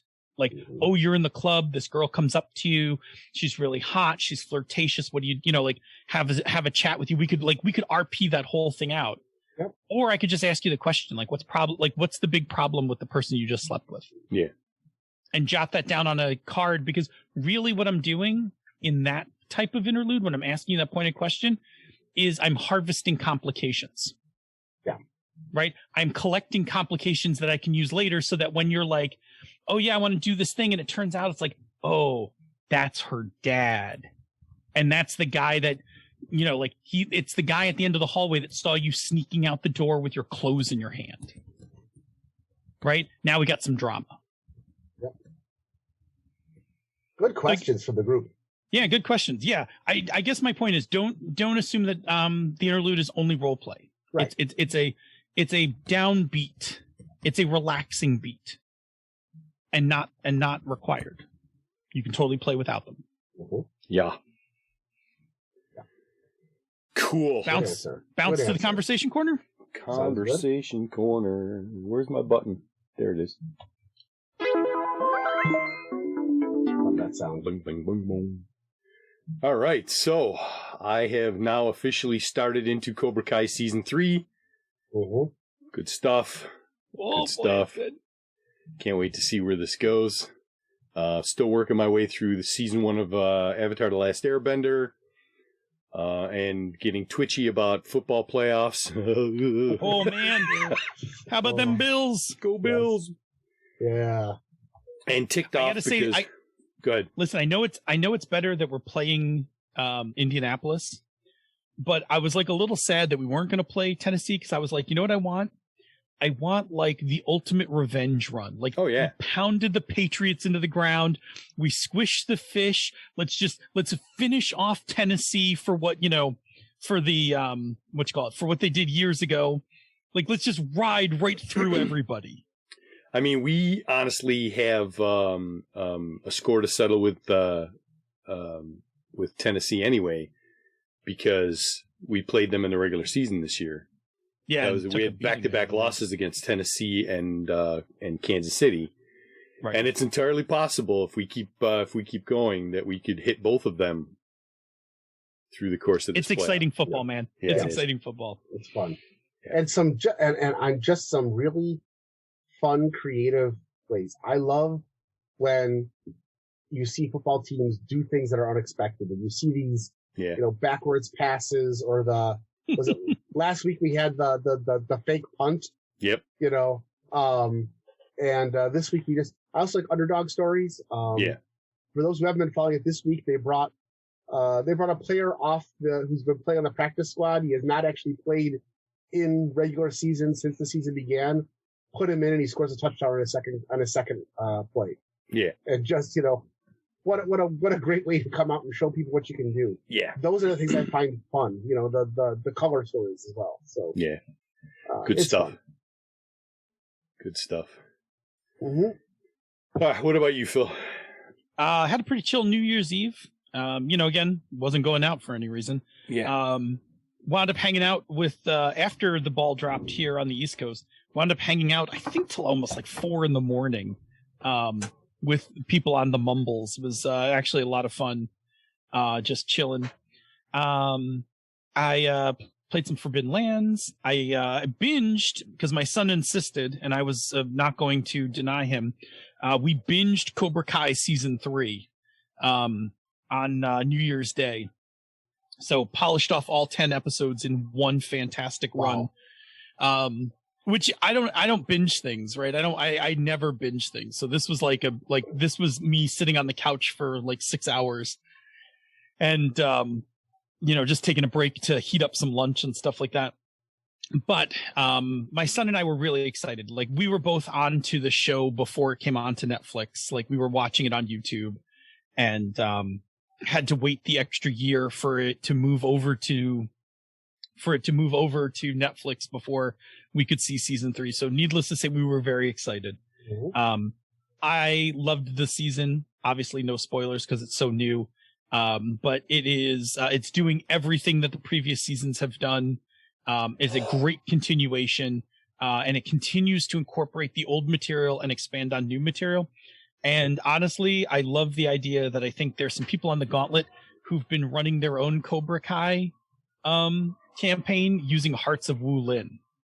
making it this, this kung fu melodrama kind of thing, which I think is fantastic. Played some more Minecraft, played a lot of Minecraft. Still playing my solo instance. Getting the itch to build a new mod pack so that we can all get together and play some more. I rewatched Terminator Dark Fate. I will say that this is rapidly becoming one of my favorite Terminator movies. As in, I now just count there are only 3 Terminator movies, the original, 2, and this one. And then there don't need to be any other ones. Dark Fate is amazingly good. And if you like badass female protagonists, this movie is basically just 2 hours of badass female protagonists with like one dude thrown in as a helper. But it's really good. It's really good. And then lastly, like over the last couple days, like I think I'm playing too many trad games. And I don't mean that as a knock, just that like I'm running Numenera, I'm running Forbidden Lands, and I'm running DCC. And I had this little interaction in Numenera that kind of reminded me of what I missed so much about playing some PBTA games.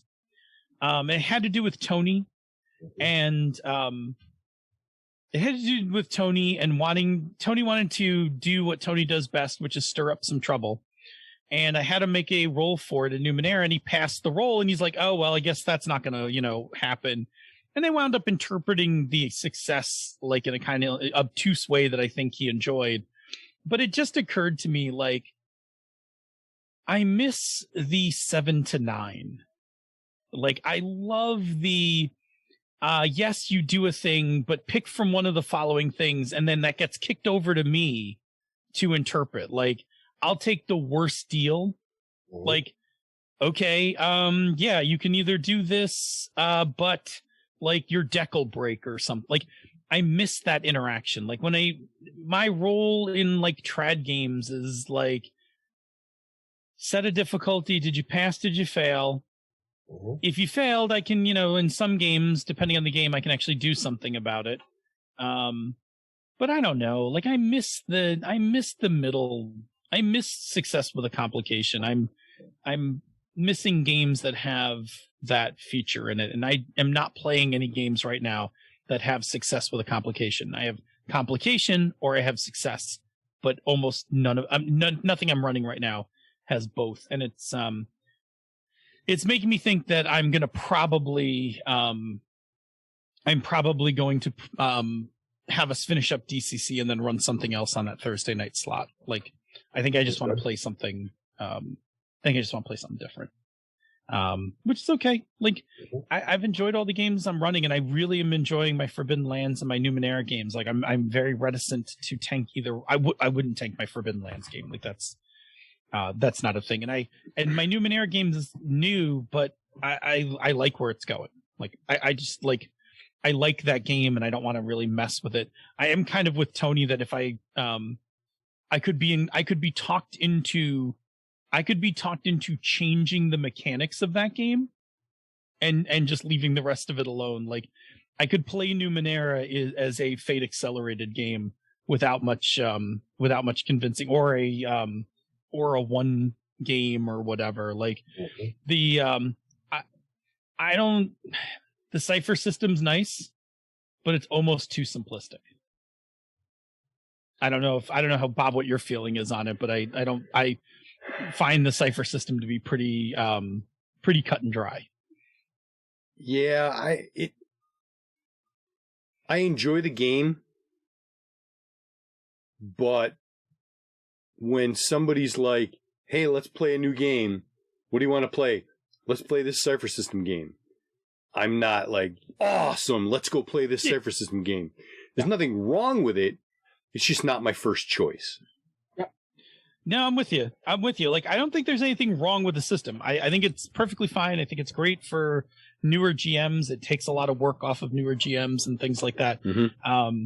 But I find myself constantly wanting to dick around with it. Like, not dick around with the mechanics, but I want to like dick around with outcomes. And like, I'm missing partial success. I'm missing success with complications. I have hard moves because I can do intervention, right? I can take a GM intervention, give you guys an experience point, and I can make a hard move. That's good. I like that. But I would also like if things didn't always like work the way you wanted them to. Yeah. I kind of really miss. I'm really missing partial successes right now. Yeah. We may have a future episode about partial successes because I'm thinking heavily about why I like them and what I think they do for games that is better than binary. Hey, and you guys pull a whole episode out of it? Let's do it. You know me, man. Yeah. Panda's pulled an episode out of how to physically arrange your books on shelves. You'll find out next week. Like, trust me. Mm-hmm. If we could do that topic as a full session, we could do partial successes in a garage episode. And you two play a lot of games with partial successes because you guys play a bunch of Forged in the Dark games. Those are all partial success games. Yep. And I run my Savage Worlds game with a lot of partial successes. Unless you critically fumble, you're not gonna get exactly what you want, but we're gonna move the story forward, and we're gonna create some sort of complication along the way. You tell me how you failed and what you're gonna get out of it, kind of thing. And I think that's okay to do.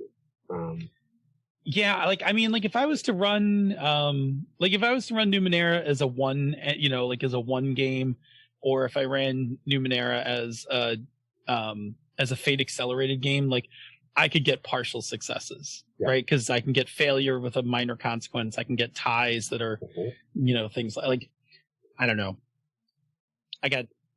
I'm having some feelings now that I'm talking about it, and then after hearing from Bob, I'm having the same feelings about Cypher. Like. It's good. I'll be honest. I had fun playing Cypher. The two games that I played at Origins were a lot of fun. I think it'd be fun to play a one-off. I don't think I would want to play a whole campaign in Cypher. Yeah, I think my problem is the mechanics don't do anything to push the story along. Yeah, like I think it's one of the things I really love about playing PBTA games is that, like, those 7 to 9s. Like sometimes push the story into weird, like not weird places, but push it into places that I normally wouldn't take a game. And I'm not one to just like I'm kind of a rules purist, right? So I'm not taking Cypher successes and making them into successes with complications. Right. Because I don't know, like that's not how the game's written. Like I think it's also because you can simply buy unlike a lot of other games, you can't simply, hi Xander. You can't simply, you can simply buy a success using Cypher. And so you're constantly sliding that success scale around in Cypher in a way you don't with other games. Other games there's still some level of randomness, where in Cypher you can literally get it to where it's an automatic success. You totally can, right? Yeah. You totally can. Bob did it in the session we were playing where he just spent some, and this is a thing we've talked about with Cypher before. Cypher is very much a resource management game. Yeah.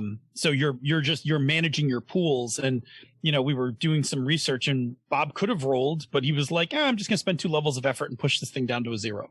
Yep. Yeah. And I was like, cool, here's the information. Give me the answer. Yeah, that's fine. You can totally do that. That's cool. Mm-hmm. Yep. But I don't. Yeah, I'm having feels. I'll stop. Make it to the after show. I'm now having feels. Upon introspection, I'm seeing some things. Mm-hmm. Okay. Anyway. Okay. Yeah. Yes, Jerry. How about you?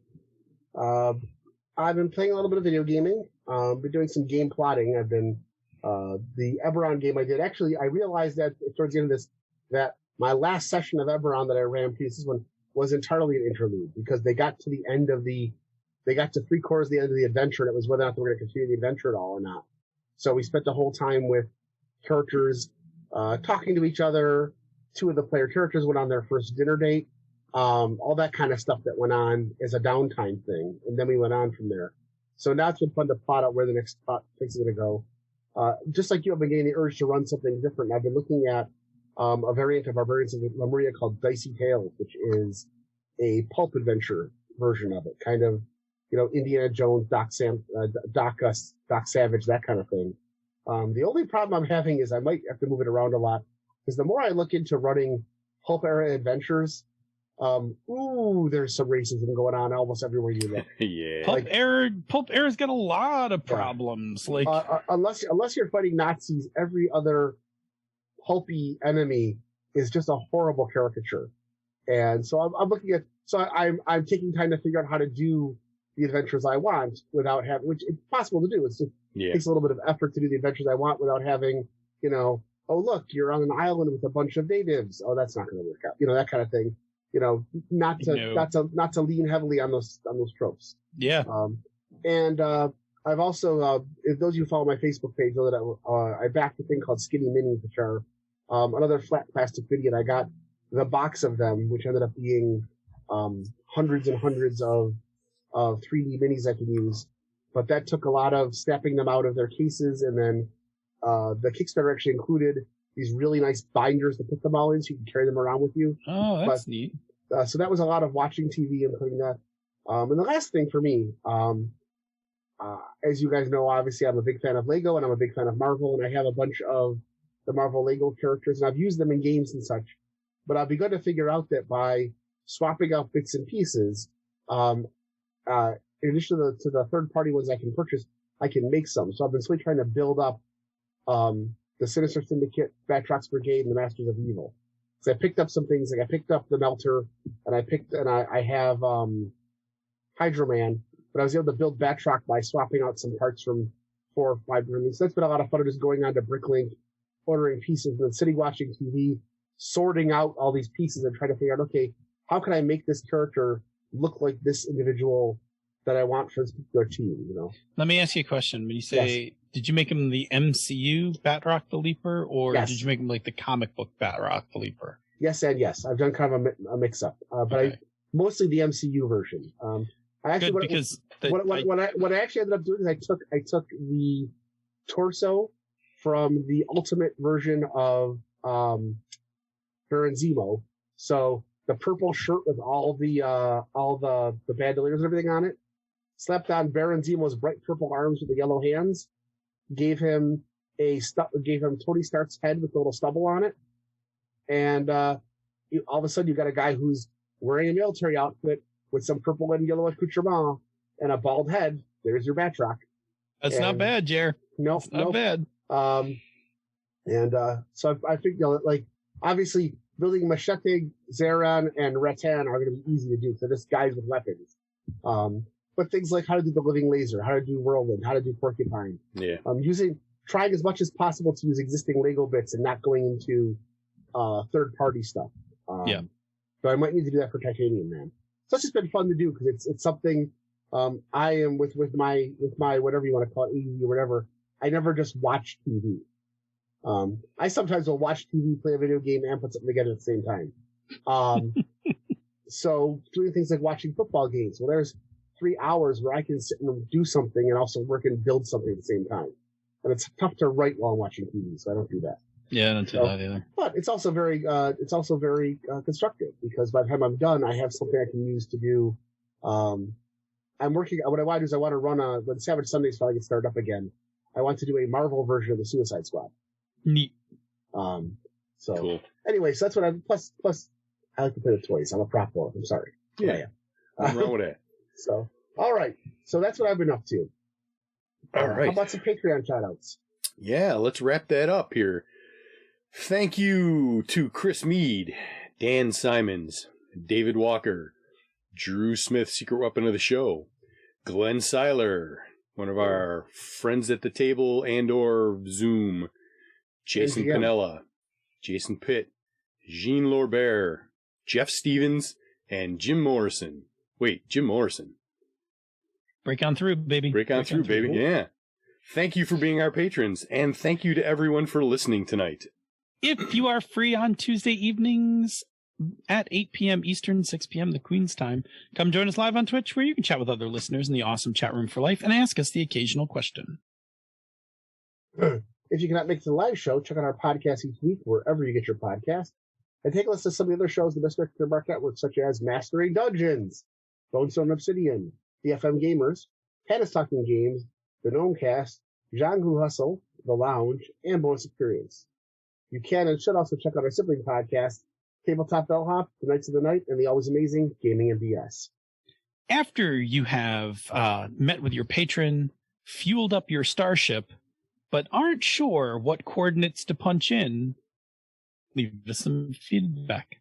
You can reach us directly via email at mmp@misdirectedmark.com, or you can hit us up on Twitter. The show in the network is at MisdirectedMark. He is Robert M. Everson.